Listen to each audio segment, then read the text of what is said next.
स्पष्ट संकेत दे रहे हैं।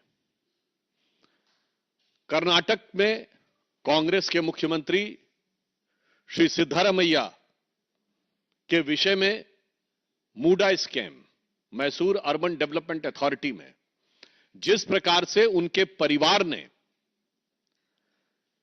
जमीन का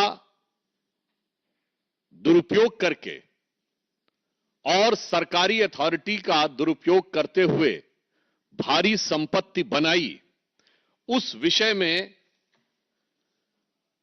न्यायालय ने यह निर्णय दिया है, जिसमें मुख्यमंत्री श्री सिद्धारमैया को आरोपी नंबर 1 बनाया है। Chief minister is the first and prime accused in this. और महत्वपूर्ण बात यह है, यह कोई सेंट्रल एजेंसी ने जांच नहीं की है, किसी ने अपनी तरफ से जाके अर्जी नहीं दी है, यह कर्नाटक के लोकायुक्त कोर्ट में यह निर्णय आया है। यानी जो आरोप कांग्रेस पार्टी लगाती थी, यह केस इसलिए बिल्कुल भिन्न है कि कर्नाटक में आपकी सरकार है और कर्नाटक के लोकायुक्त के द्वारा यह निर्देश आया है कि मूडा स्कैम में न सिर्फ सिद्धारमैया जी और उनका परिवार दोषी है, बल्कि वो आरोपी नंबर 1 है। तो अब मैं राहुल गांधी जी और सोनिया गांधी जी से पूछना चाहता हूं कि आप भ्रष्टाचार के आरोपी नंबर 1 के साथ खड़े हैं या नहीं। और इसमें तो दूर दूर तक केंद्र सरकार की किसी भी एजेंसी की कोई भूमिका नहीं है। ये तो आपके अंदर के जो स्वयं के किए हुए कृत्य हैं, कारगुजारियां हैं, वो खुद ब खुद उभर कर सामने आई हैं। संयोग से कांग्रेस अध्यक्ष मल्लिकार्जुन खड़गे जी भी कर्नाटक से आते हैं। जब से कर्नाटक में इनकी सरकार आई है, भ्रष्टाचार और अव्यवस्था दोनों चरम पर है। और अधिक उल्लेखनीय बात यह है कि सिद्धारमैया जी अभी कुछ दिन पहले अपने हाईकमान और हाईकमान के कुछ नेताओं का विशेष रूप से आभार व्यक्त कर चुके हैं कि उनको मुख्यमंत्री बनाने और बचाए रखने में उनकी भूमिका रही है। यानी अब वो हर एक प्रयास कर रहे हैं कि ये व्यवस्थित रूप से जांच न होने पाए अथवा किसी बड़ी जांच एजेंसी को न जाने पाए। इसलिए हमारा बहुत सीधा सवाल है कि भारत के इतिहास के उन चंद दुर्लभ केसेस में से एक है जब किसी राज्य के सिटिंग चीफ मिनिस्टर को फर्स्ट एक्यूज बनाया गया हो। It is one of the rarest case, a few rare cases of Indian history in which the sitting chief minister of a state has been made first accused or accused number 1.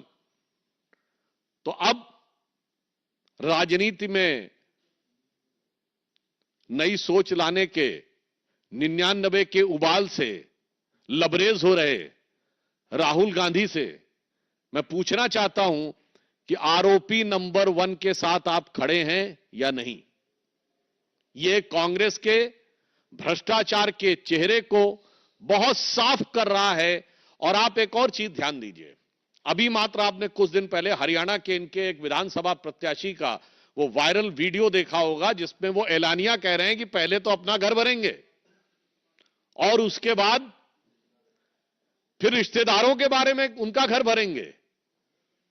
और जो आज मूडा scam पे ये indication आया है court की तरफ से, लोकायुक्त की तरफ से, तो वो दिख रहा है कि जो हरियाणा में आपका विधायक का प्रत्याशी कह रहा है, वही कर्नाटक में आपका मुख्यमंत्री कर रहा है कि पहले अपना घर भरेंगे फिर रिश्तेदारों का घर भरेंगे।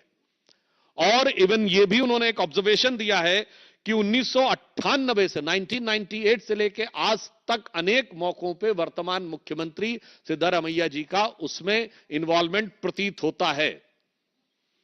तो अब मैं राहुल गांधी से पूछना चाहूंगा कि जो फितरत आपने शुरू की थी, यानी आपकी सरकार के समय में प्रथम परिवार के ऊपर ही आरोप था कि भाई उनको लगता था हमारे रिश्तेदारों के बारे में हो रहा है, उनके दामाद जी के बारे में हो रहा है, तो अब तो सबको लगने लगा अपने अपने दामाद के बारे में करो भाई, भाई भतीजों के बारे में करो।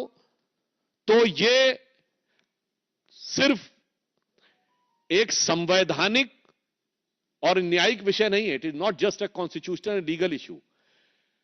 ये कांग्रेस की एक प्रवृत्ति का प्रतीक है कि सत्ता में आते ही वो भ्रष्टाचार करने और कुछ थोड़ी सहूलियतें, यानी कुछ हजार रुपए की सहूलियतें जनता को लॉलीपॉप के रूप में दिखाकर करोड़ों और सैकड़ों करोड़ों रुपए किस प्रकार से अपने अपने परिवार और अपने रिश्तेदारों के जेब में भरने का प्रयास करते हैं। तो ये कांग्रेस की भ्रष्टाचार की प्रवृत्ति का एक स्पष्ट प्रमाण उन्हीं की सरकार के लोकायुक्त के द्वारा उभरकर सामने आया है।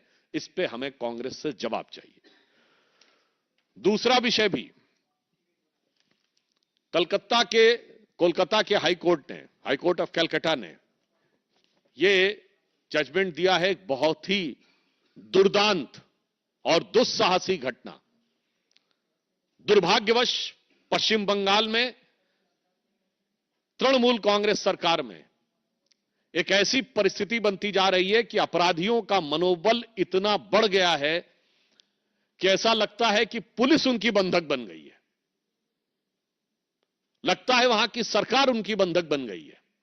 आप संदेश खाली का विषय देख चुके हैं, आरजी कर कॉलेज का विषय आप लोग अभी देखे कि किस प्रकार से वहां की सरकार ने किस निर्लज्जता के साथ उनका बचाव करने का प्रयास किया। और यह विषय जो आया है कि एक सिटिंग आईएएस ऑफिसर की पत्नी के साथ 14-15 जुलाई को बलपूर्वक बलात्कार किया जाता है और उसके बाद उसे दबाने का प्रयास किया जाता है पुलिस के द्वारा।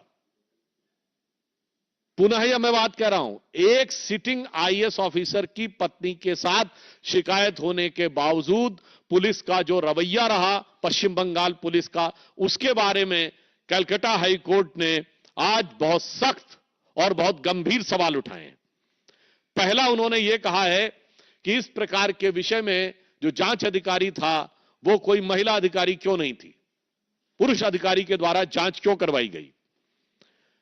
दूसरा, जिस थाने में और जिस समय में घटना का आरोप है उसका सीसीटीवी फुटेज उपलब्ध नहीं कराया गया। उससे गंभीर बात यह है कि घटना 14-15 जुलाई की है और मेडिकल लीगल एग्जामिनेशन 20 अगस्त को करवाया गया, 35 दिन बाद घटना के। इसलिए कोर्ट ने सीधे सीधे कहा है कि यह सबूतों को डाइल्यूट करने और नष्ट करने का एक स्पष्ट प्रयास दिखाई पड़ता है।